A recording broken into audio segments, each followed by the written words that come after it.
Today, we're diving into the 70s, a decade filled with unforgettable voices, boundary-pushing creativity, and artists who seemed destined to shape music for years to come. They long to be close to you. But not every legend got that chance. Some stepped away at their peak, while others were taken just as their stories were beginning to unfold. But I ain't marching anymore. It leaves you wondering, how different would music sound today if they had stayed? As we count down, the stories only get deeper, and the what-ifs become harder to ignore. It's turned bad out there. Number 12, Cat Stevens. It's hard to get by. At a time when louder, more electrified sounds dominated the charts, Cat Stevens carved out a space that felt quiet, thoughtful, and deeply personal. Wanna leave, take good care. Hope you have a lot of nice things to it. His music connected in a different way, offering reflection instead of spectacle. Albums like Tea for the Tillerman and Teaser and the Firecat became staples for a generation searching for meaning beyond the noise of everyday life. I've lost everything to you. Say you wanna start. But just as his influence was reaching new heights, everything changed. After a near-drowning experience in the mid-70s, Stevens underwent a profound spiritual awakening that reshaped his priorities completely. And it's breaking my heart you're leaving. Baby, I'm grieving. By the end of the decade, he stepped away from music at just 30 years old, leaving fans wondering where his evolving sound might have gone next. And from a quiet exit, we move into a rise that ended far too suddenly. Chills and dreams that had never come. Number 11, Jim Croce.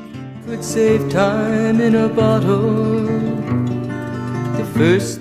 Jim Croce's journey to success was built on persistence. For years, he performed in small venues, driving from gig to gig and chasing an audience that hadn't quite found him yet. Is to save every day till he. That determination finally paid off in the early 70s, when his storytelling style began connecting with listeners in a powerful way. Just to spend them with you. Songs like Bad Bad Leroy Brown and Time in a Bottle showed his gift for turning everyday moments into something unforgettable. Just as he was gaining momentum and looking toward a more stable future, tragedy struck. You're the one I want to go through time with. In 1973, a plane crash ended his life at only 30 years old. And while Croce's story was cut short by fate, the next artist stepped away while still very much in control.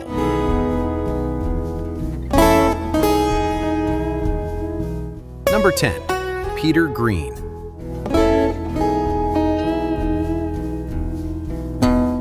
Before Fleetwood Mac became a global pop phenomenon, it was Peter Green's vision that shaped the band's identity.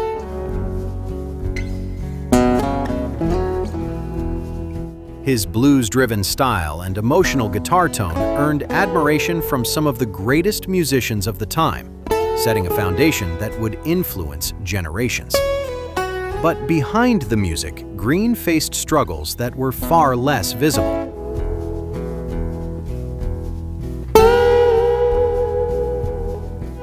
After a psychedelic experience, his mental health began to decline, affecting both his creativity and his connection to reality. By the early 70s, he walked away from the band at just 23 years old.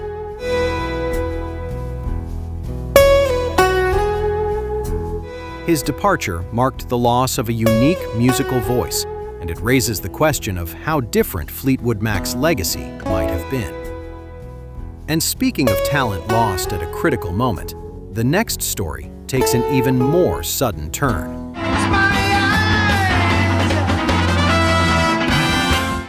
Number 9, Terry Kath.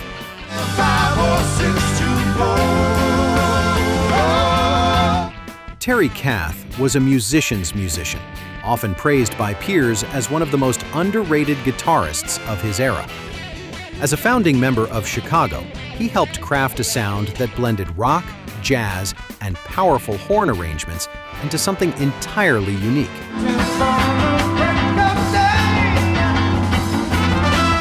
His guitar work was matched by a strong and soulful voice, giving the band an edge that balanced their polished arrangements. But just as Chicago was entering a new phase of massive success, tragedy struck.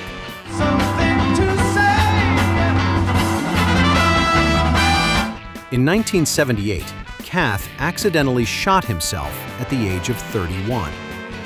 His loss changed the band forever, leaving fans to wonder how their evolution might have sounded with him still leading the way. Are you enjoying this video? If you are, please hit the like button. I'd sincerely appreciate it.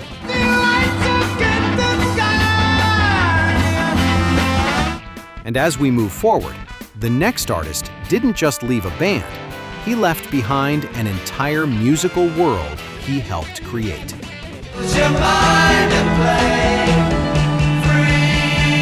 Number 8. Syd Barrett.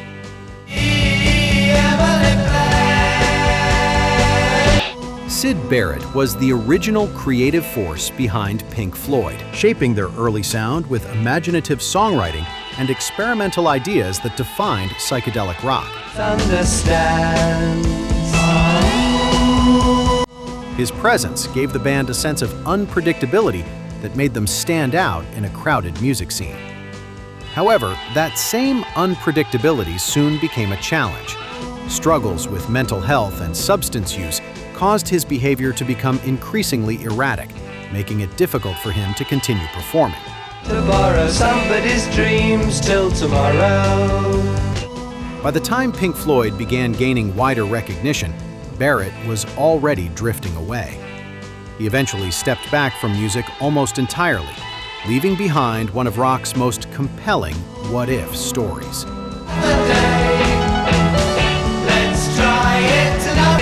And from one visionary to another, the next artist helped build an entire genre that would thrive long after he was gone.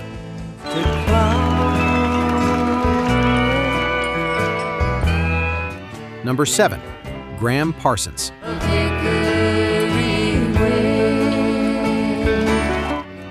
Graham Parsons was instrumental in shaping country rock, blending traditional country sounds with the spirit of rock music in a way that felt both fresh and authentic.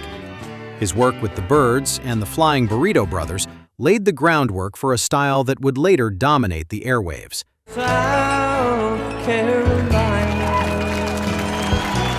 What made Parsons stand out was his deep respect for the roots of country music, bringing sincerity to everything he created. As his solo career began to grow, especially alongside Emmylou Harris, it seemed like his best work was still ahead of him. But struggles with substance abuse cut that journey short, and in 1973, he passed away at just 26.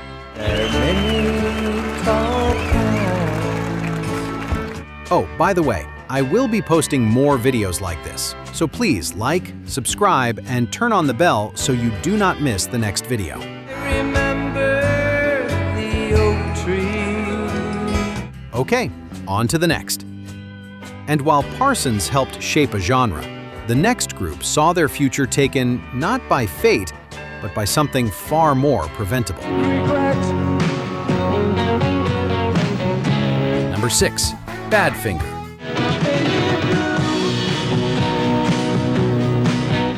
Badfinger had all the makings of a legendary band. With strong songwriting, memorable melodies, and support from Apple Records, they were positioned to become one of the defining acts of the 70s. Songs like Come and Get It and Baby Blue showed just how much potential they had.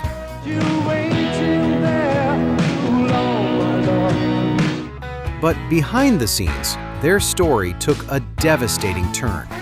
Financial mismanagement and betrayal left the band struggling despite their success, trapping them in legal battles that prevented them from moving forward.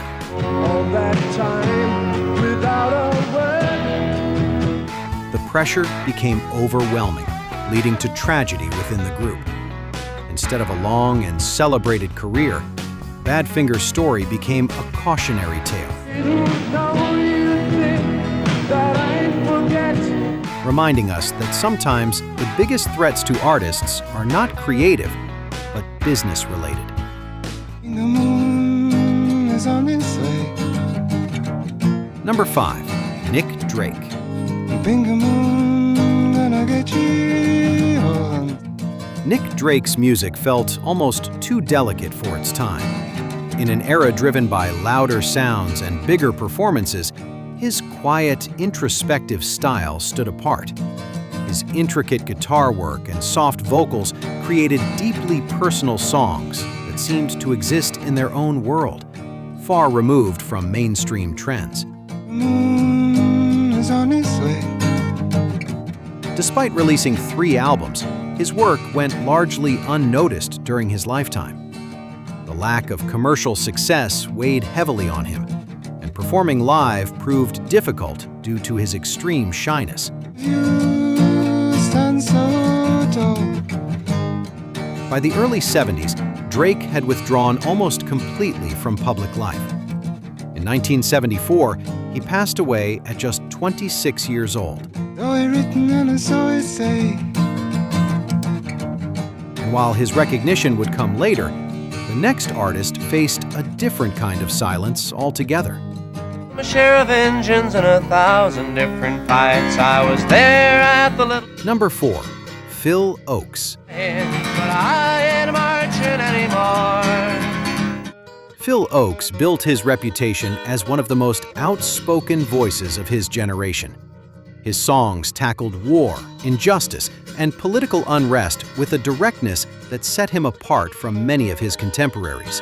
I marched to the Battle of New Orleans at the end. At a time when music often softened its message, Ochs chose clarity over comfort. But as the cultural landscape shifted in the 70s, his audience began to fade. Combined with personal struggles and increasing alcohol use, his sense of purpose started to unravel. The British wars, the young land started growing. A violent attack later damaged his vocal cords, leaving him unable to perform the way he once had. By 1976, overwhelmed by everything he had lost, Ochs took his own life at 35. Started flowing, but I ain't marching anymore. Are you enjoying this video? If you are, please hit the like button. I'd sincerely appreciate it. And from a voice that challenged the world, we move to one that defined an entire generation of listeners. You walk by, just like Number 3. Karen Carpenter. they long to be close to you. Karen Carpenter's voice was one of the most recognizable sounds of the 70s. Smooth, controlled, and emotionally rich, it brought songs to life in a way that felt effortless. As part of the Carpenters, she helped create a string of hits that became deeply embedded in the decade's musical identity. You are near. But behind that polished image, she was struggling with anorexia nervosa, a condition that was not widely understood at the time. The pressures of fame and personal expectations only made things worse. As her health declined, so did her ability to continue performing. They long to be close to you.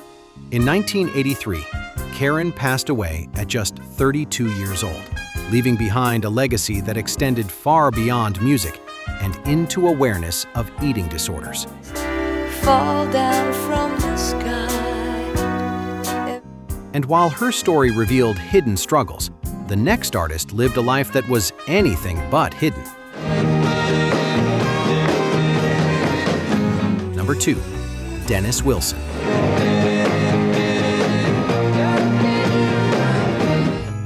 Dennis Wilson stood out within the Beach Boys as the only true surfer in the group, embodying the lifestyle their music celebrated.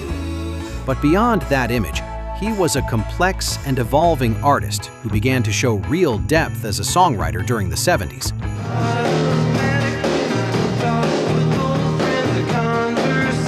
His solo work revealed a more introspective side, hinting at a creative path that was still unfolding.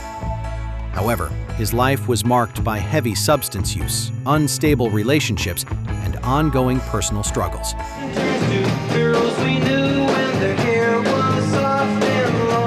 In 1983, after a day of drinking, Dennis drowned while diving off the coast of California. He was 39 years old.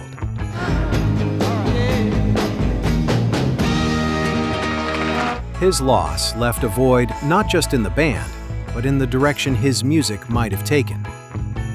And finally, we arrive at a voice that many consider one of the most haunting of the decade.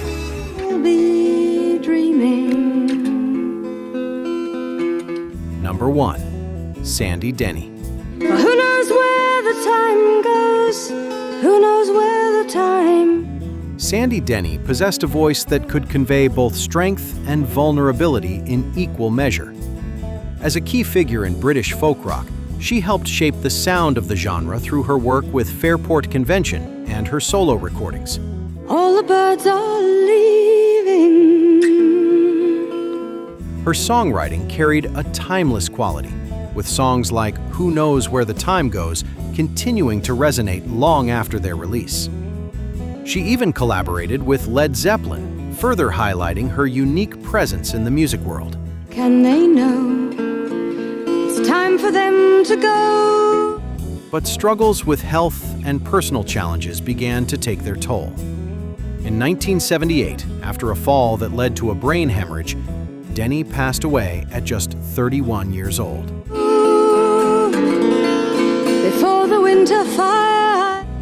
Her story leaves behind one of the most powerful what-ifs in music history.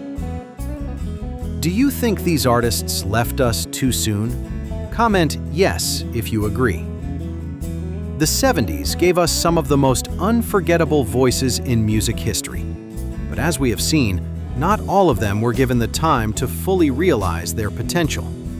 Some walked away in search of something deeper, while others were taken just as their stories were beginning to unfold. It is these unfinished chapters that make their music feel even more powerful today. Which of these artists stayed with you the most? Let me know in the comments, and do not forget to like, subscribe, and join Retro Rewind for more stories behind the music.